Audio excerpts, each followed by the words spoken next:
तुलना होत नाही. म्हणजे जडाबरोबर चैतन्याची तुलना ज्याप्रमाणे होत नाही. आपल्याला सगळ्यांना भागवताची कथा माहिती असेल, ती तुलना केलेली होती. ह्याला गोपाल कृष्णाला नारद घेऊन गेले त्यावेळेला हे का, तर त्या भागवताने सगळी कथा सांगितलं तर वेळ होणार आहे, त्यामुळे सगळं सांगत नाही, पण ती कथा आपण काढून बघा. मग त्यावेळेला तिथं रुक्मिणी मातेनं ज्यावेळेला एक फक्त तुळसी जर अर्पण केलं त्यावेळेला तो बॅलन्स झालेला आहे. असा ही तुलना जडाबरोबर ज्या वेळेला चैतन्याची केली गेली त्यावेळेला झाली नाही, पण त्या तुळशीमुळं मात्र ती तुलना होऊ शकली. तुळस हा त्यागाचाच भाग आहे. एवढ्या करता म्हणून त्यागात शांतीनंतरम, त्यागानंतर आपल्याला शांती प्राप्त होते हे आपण सर्वांनी लक्षात घेतलं पाहिजे. या गणपतीला आपण दुर्वा प्रिय असं नाव दिलेलं आहे. दुर्वांचं काय वैशिष्ट्य आहे आपल्याला सांगता येतं का? आपण दुर्वाप्रिय गणपती महाराज की जय म्हणतो, पण उद्या आमच्यासारख्याच एखाद्याने आपल्याला विचारलं की हा दुर्वा काय करतात, दुर्वांचं नाव का दिलं, सांगता येईल का? आपण एखादी गोष्ट करत असताना आपल्याला त्या गोष्टीची थेअरी माहिती असते.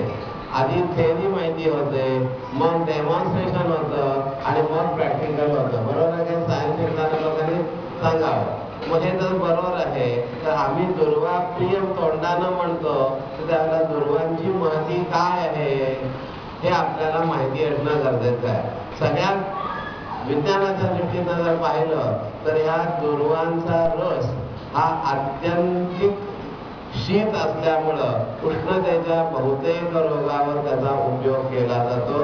हे विज्ञान आणि वैद्यकीय शास्त्राच्या दृष्टीनं लक्षात घेतला पाहिजे. आणि दुसरा दुर्वांचा विषय आहे की तुम्ही एक दोन दुर्वा जरी तुमच्या घरामधल्या कुंडीमध्ये टाकल्या तरी काही कालामध्ये त्याचं बन तयार होतं. म्हणजे त्याचा विस्तार होणं हा त्या दुर्वांचा एक गुण आहे.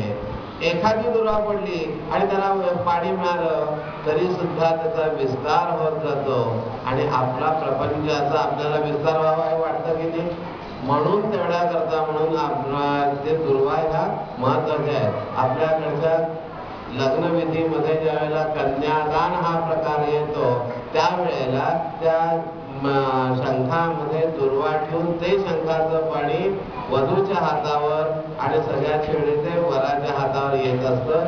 ही त्याच्या मागची संकल्पना की हा प्रपंचाचा संसाराचा विस्तार व्हावा. तसेच ह्या मंगलमूर्तीच्याकडे येणाऱ्या भक्ताचा कशाचा विस्तार व्हायला पाहिजे? भक्तीचा विस्तार व्हायला पाहिजे. या भक्तीचा विस्तार झाला की त्याच्यातून मुक्तीची संकल्पना रुजली पाहिजे आणि त्या देवाची सायुज्यता आपल्याला मिळाली पाहिजे. एवढ्या करता म्हणून आपण ही भक्ती इथं अशा पद्धतीनं योग्य मार्गानं केली पाहिजे. तो मंगलमूर्ती बुद्धी देऊन आपल्याकडनं योग्य मार्गानं भक्ती करून घेईल आणि आपल्याला योग्य त्या ठिकाणी पोहोचवेल याची खात्री धर्मपीठावरनं आम्ही आपल्याला या मंगलमूर्तीच्या साक्षीनं देतो आणि या ठिकाणी थांबू. प्रत्येकप्रमाणे पुन्हा थोडंसं ते भजन करू.